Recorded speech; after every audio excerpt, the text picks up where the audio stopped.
Hi, this is Keith from Lands and Grooves, and today we're going to talk about carry pistols that you can put in your pocket. So I know a bunch of other gun tubers have talked about pocket pistols and things like that, and I think there's a fine line between what you can really realistically carry in your pocket. I mean, if you have big cargo pockets, you can carry anything you want. You can carry a Glock 19. If you're being realistic and you're not wearing, ridiculously tight pants, you can carry something reasonable, but something that should be able to protect you. On the table here, I put just a couple selections that I thought would be interesting for the audience to take a look at. Let's start with some of the oldest ones I've had that have kind of worked their way out of rotation. So here is the Ruger LCP.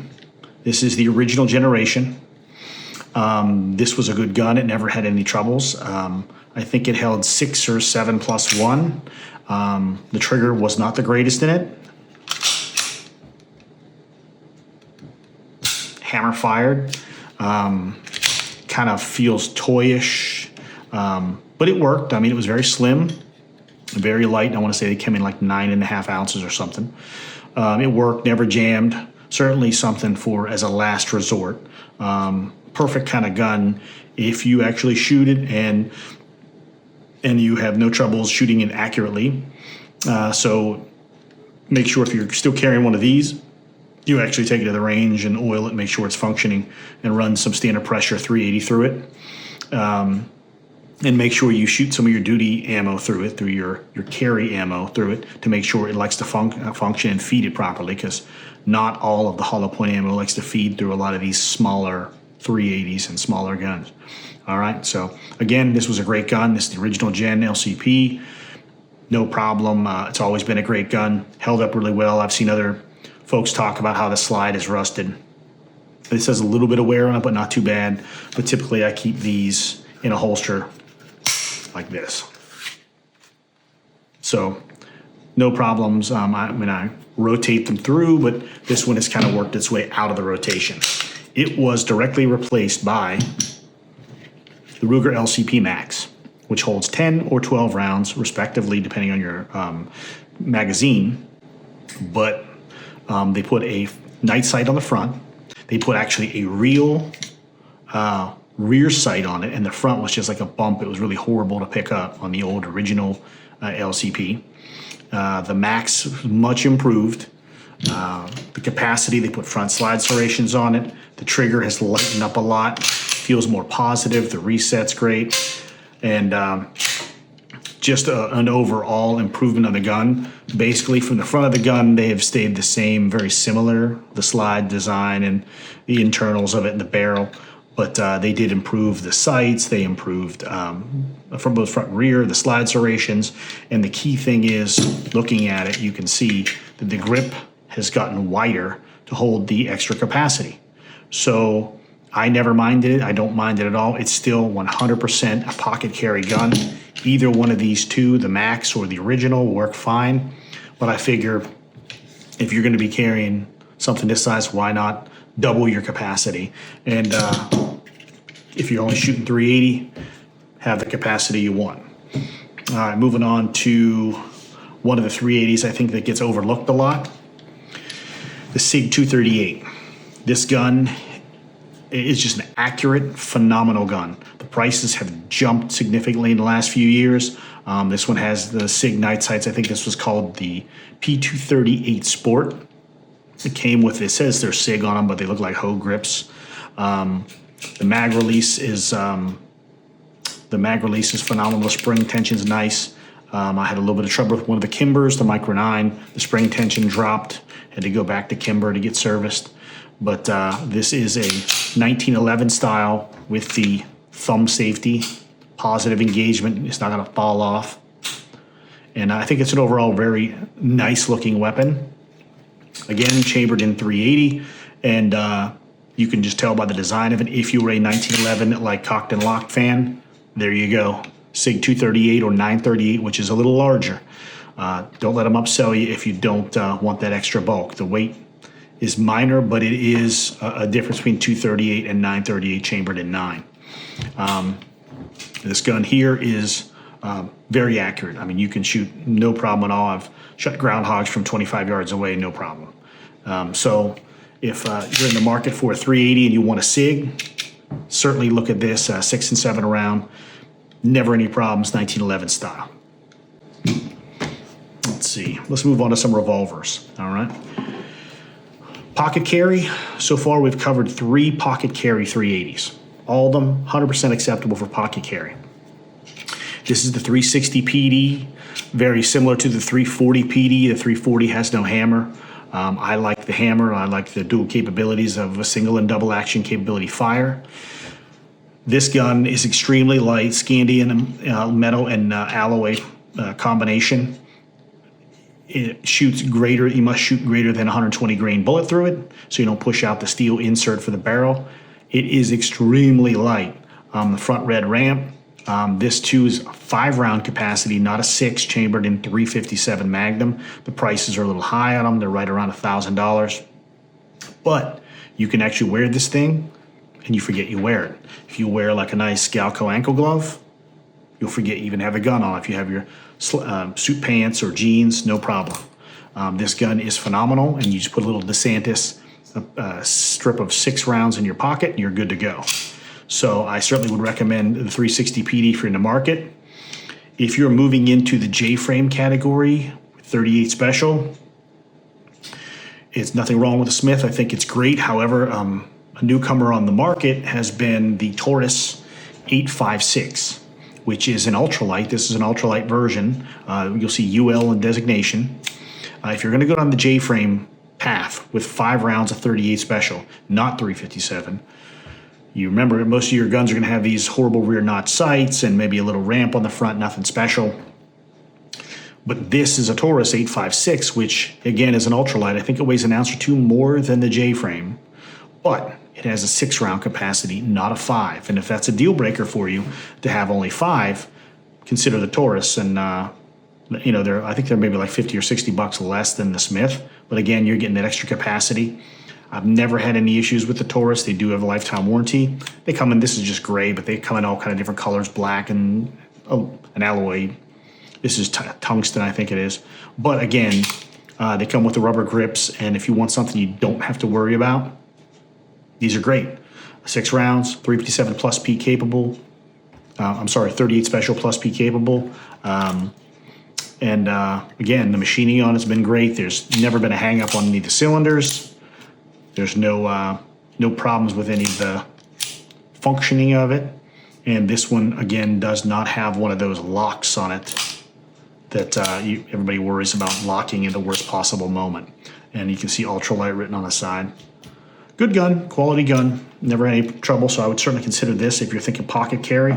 Again, they do make a version if you don't want the hammer, that they just basically cut off the back of the hammer and it's just flush. And you'll see it move like that when you pull the trigger, but it's a couple dollars less for, believe it or not, the hammerless. Moving on, let's take a look at 2 what I would consider twins. We're going to take a look at the 365, which I've carried for many years. As long as I can remember, I made sure after the hiccup with the problems they had with the first batch, I started carrying the 365. And yes, you will notice on this gun there is a thumb safety. Some of my viewers don't like thumb safety. This is used in several different capacities, and this one requires a thumb safety. I had their NRA edition without the thumb safety, and I didn't really care for it, so I sold the NRA edition. That's the tan with the coin.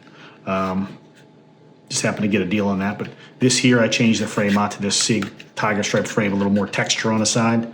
But I do carry this gun a lot, and this gun will fit in your pocket.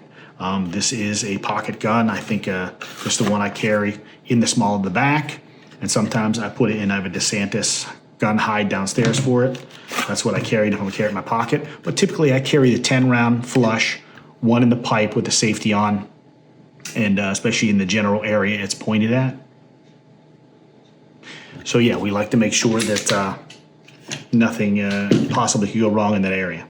So let's take a look. So we said they're kind of brother and sister guns, and the 365 has always fired phenomenally. Great gun. SIG really drug their feet bringing out a optics ready version. So I was a little disappointed, and I didn't want to wait any longer, so I ran across a deal on the Taurus GX4 with the Rayton red dot. And it's my understanding, I've read a bunch of different stuff on Rayton that you may want to confirm before you buy, but I bought the Rayton, and its company has really good reviews where they're manufactured at. So if you want to take a look at that. The Taurus has an adjustable backstrap, and the texture is a little smoother than the SIG 365, but when you put these guns side by side,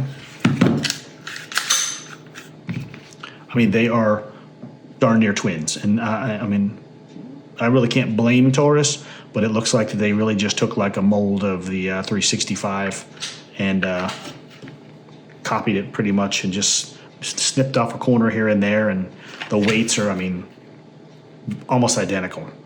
I want to say this is like 17.5 or something like that, and this is 17.3, and you put the red dot on it, you're right there. I will say this about this GX4. The Taurus has vastly improved their trigger. On this GX4, it is phenomenal. I actually can say this, that I think I like the trigger better on the GX4 than I do the 365. Not because they're not both good triggers, but because sometimes the 365 doesn't feel as positive of a click on it. When you feel it reset, nice positive click. The pressure's not too heavy. When you hear the 365, doesn't quite have that snap to it that you hear in the Taurus. So I kind of like that. That's just one of my quirks, the confidence in it. And I will say I've never had the 365 fail on me. I've never had it jam. I've never had any problems come up with the 365. And this gun has a lot of rounds through it, probably close to 2,000 rounds through it. So again, both ideal for conceal pocket carry. I put the red dot on this because I'm going to carry a small in the back with this one. I ordered this. I want to try this company, whatever this is, online on Amazon or something. They made a optics ready version. So far, so good. Don't seem to have any troubles with it yet. I think it was like $35, but positive click, stays in the holster, has the sweat guard on the back of it. You know, didn't seem to be any issues with usually some of the plastic clips are kind of garbage, but this one's pretty good. So that's the one I could find for the GX4 and the Taurus. I want to say this was like $250, and then they had a rebate, and I got the Rayton red dot for $80, $89 or something. So really, there's nothing into this gun, and an ideal weapon for you know, as long as you trust it and you shoot it and you're good with it and you got a red dot on it, you know, conceal carry or, you know, glove box gun or whatever. And if someone should break in your truck and smash your window and steal it, you're not out a Colt Defender. So a great option. But all of these that you see on the table here all have been at one time or another pocket carries for me.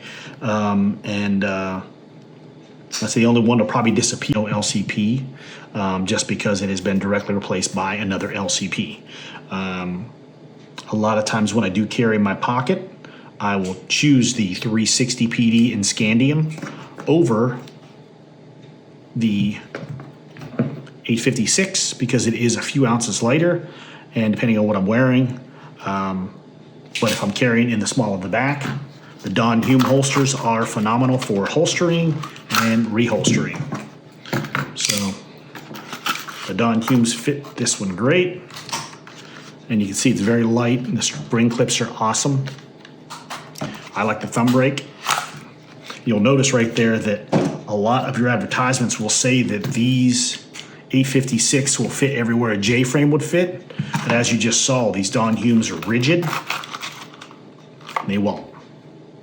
So if you're going to carry the 856, make sure that either one, your holster is broken in real nice, like this is, like this ankle holster, which I've had for years.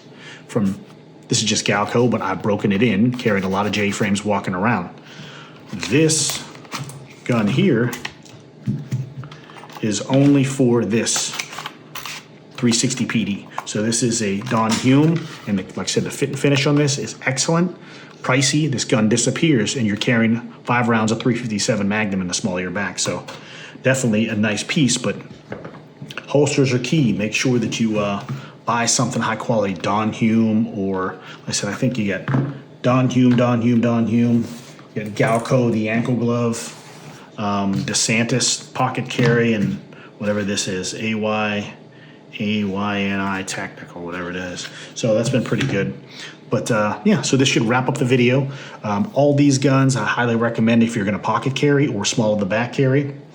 None of them have let me down. They're all still in the rotation, especially minus the LCP regular. These are all still in the rotation of pocket carry or small of the back carry, personal defense. Trust these guns with my life, and I would say that if I had to rank them so far, what I would carry, probably my number one carry is going to be 365.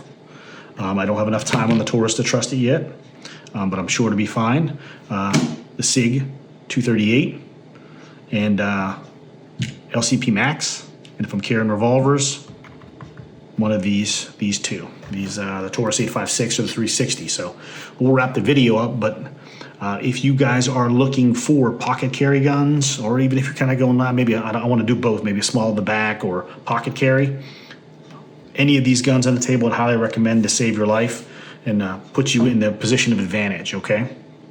So